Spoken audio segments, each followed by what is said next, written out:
giving your best to be the best version of yourself. It is an achievement that no one else can steal from you. An achievement you will have forever.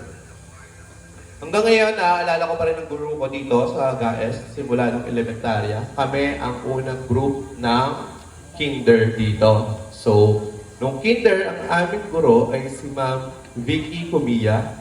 Kapalitan niya si Ma'am Mikoy Santos. Naaalala ko yon. Palipat-lipat kami ng classroom. Minsan doon, minsan dito. Nung grade 1, ang aking guro ay si Ginang Erlinda Atienza, na ngayon ay ninang ko na sa kasal. So, malayo pa yun sa inyo. Pero malay natin, isa sa inyong guro, maging ninang nyo rin sa kasal balang araw. Pero malayo pa yun. Nung grade 2, ang aking guro ay si Ma'am Agoncillo. Espesyal sa akin si Ma'am Agoncillo dahil sa lahat ng aking guro, si Ma'am Agoncillo lamang ang nagbigay sa akin ng Model Student Award. Eh, nung bata ako, katulad nyo, ang ingay ko nun. Sa bagay hanggang ngayon naman. Pero naisip ko ngayon, siguro may nakita sa akin si Ma'am Agoncillo na kahit ako, hindi ko pa nakikita sa sarili ko noong mga panahon ko yan. So, nung nagretiro si Ma'am Agoncillo, naging guru namin si Ma'am Alcaraz. Noong grade 2, ang aking guro ay si Sir Francisco Boyan Matalog. Grade 4, si Ma'am Ernestina Arzubal. Grade 5, si Ma'am Pampina Perez, na nung siya ay na-promote, pinalitan ulit siya ni Sir Francisco Matalog. So, 2 beses ko naging teacher si Sir Boyan. So, paborito ko noon na sumasakay sa enduro niyang motor, kulay itim. Wala pa masyadong motor noon. Pero pag dumadayo kami sa bayan, hindi kami nag-jeep. Inaangkas niya ako dun sa motor niya. Tapos syempre, lagi may burger si Sir Matalog pag may competition. Quiz B, daman. Yan, ganyan. At nung ako ay grade 6, ang aking guro ay si Ma'am Penny Serrano. Si Ma'am Penny rin ang pumili at nagturo sa akin ng aking valedictorian speech. Mga bata, sa paglisan nyo sa paaralang ito ay paunin nyo ang kaalaman at kagaya ko, masayang alaala. Naatla ko nung kami ay bata pa, mga bata patulad nyo. So kagaya ng marami sa atin, hindi rin kami nakakaangat sa buhay. Ang aking ama, si Alberto Arzobal, ay isang magsasaka. At ang aking ina, si Luz Arzobal, ay isang empleyado ng pamahalaan. Pero nag-retiro siya, first year high school pa lang ako. So, kagaya no, nung ako'y nag-aaral pa, pag araw ng Sabado at Linggo at tuwing araw ng bakasyon, tumutulong ako sa aking ama sa mga gawaing bukid. So kami ay naggagamas, nangungumpay, naguhulip, nag-aabono. Pero at least, ginagawa namin yon pag walang pasok. Tapos saka pa lang kami maglalaro. Lahat ng tagumpay at titulo na meron ako ngayon ay hindi ko nakuha ng biglaan. Ito ay kagaya ng inyong pagtatapos, ng inyong pinagsikapan ng maraming taon. Siyempre, kung kinaya ko, kaya niyo din. Kagaya ng lahat ng kwento, ang sa akin ay hindi din naging madali. Meron ding mga pagsubok.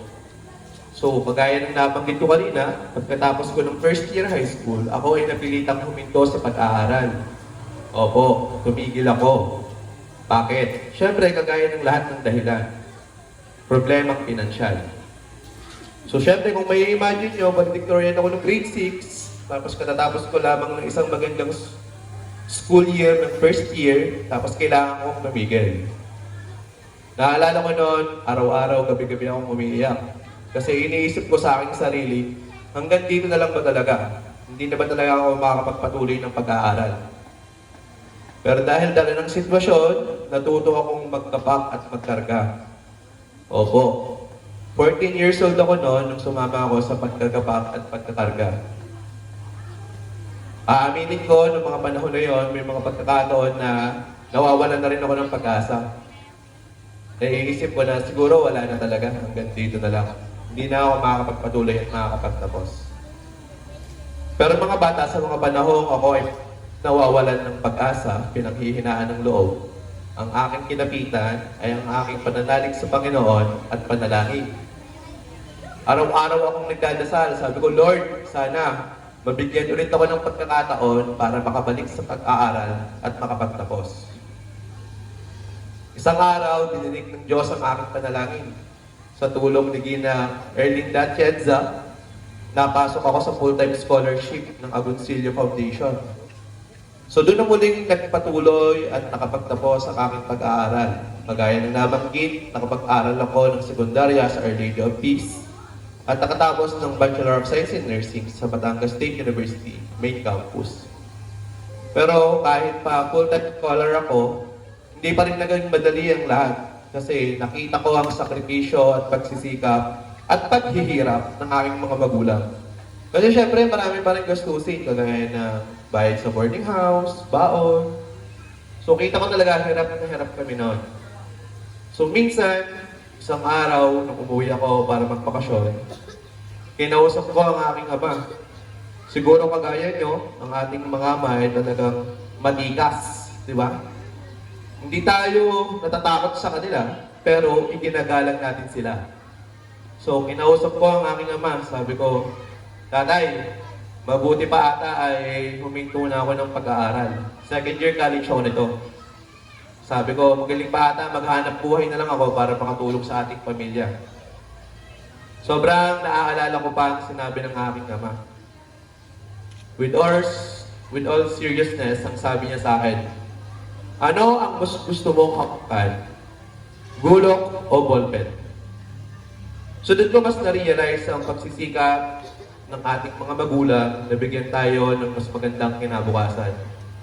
Kaya kayo mga bata, lagi inyong mamahalin at igagalang ang inyong mga magulang sapagkat sila ang inyong kakampi at kasama sa pagtupad sa inyong mga pangarap. At sa akin, inay at tatay, salamat po. At sa ating patuloy na paglalakbay, laging isa sa isip that success is a journey. It is not a race. And everyone goes with his own pace. Merong mabilis, merong mabagal. Ang mahalaga, you keep moving forward and you never quit. Hard work works. Ang laging tanong ay ano ba ang sikreto para maging matagumpay? Para sa akin, walang nag-iisang daan patungo sa tagumpay. Pero ang malaking bahagi nito ay ang mga taong nakapaligid sa inyo. Kaya surround yourself with good people. Surround yourself with people who believes in you, people who supports you, and people who will tell you if you are wrong when you are wrong. Huwag sumama sa masasamang ehemplo. Piliin ang barkada and always say no to drugs. Naway nakapagbigay ako ng inspirasyon na walang balakid sa inyong mga pangarap. Kung ito ay inyong pagsisikapan sa gabay ng Diyos at tulong ng mga taong nagmamahal sa inyo. With that, let me end this the way I ended my graduation speech. Not enjoyment and not sorrow is our destiny and our way, but to act that each tomorrow find us further than today. May God bless you all with health and happiness always. Muli, congratulations sa inyong graduates at maraming salamat po.